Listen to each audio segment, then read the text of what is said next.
امام ابو داؤد رحمت اللہ علیہ حدیث کے ایک امام گزرے، یہ 3 صدی ہجری میں گزرے۔ ان کے ایک بیٹے تھے جن کا نام تھا عبداللہ بن ابی داؤد، ابو بکر عبداللہ بن ابی داؤد، اور یہ امام بہت سی کتابوں کے مصنف ہیں۔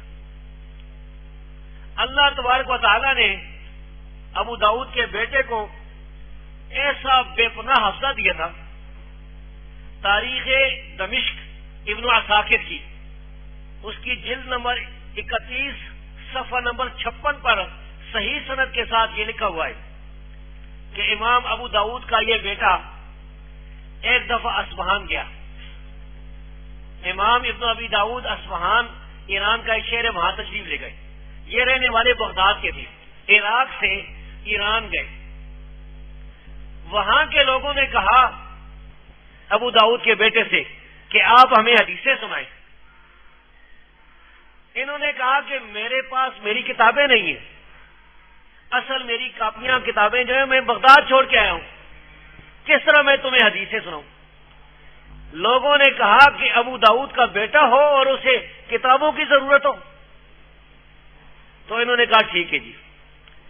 انہوں نے وہاں پر لوگوں کو، شاگردوں کو اکٹھا کیا اور 30,000 حدیثیں زبانی ان کو سنائی۔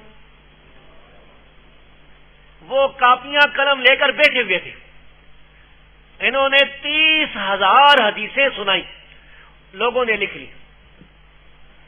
اس کے بعد ان کی تحقیق کی گئی، اصل کتابیں دیکھی گئی، ابن ابی داؤد کی اصل کتابیں جو ہیں وہ ان کے ساتھ ملایا گیا، تو 30,000 حدیثوں میں صرف 3 حدیثوں میں انہیں غلطی لگی تھی۔ کیسا حافظہ اللہ تبارک و تعالیٰ نے دیا تھا کہ سند میں غلطی لگ گئی کہ راوی کے بدلے ایک راوی بدل گیا۔ 30,000 حدیثوں میں سے، اور یہ دور ہے 3 اور 4 صدی ہجری کا۔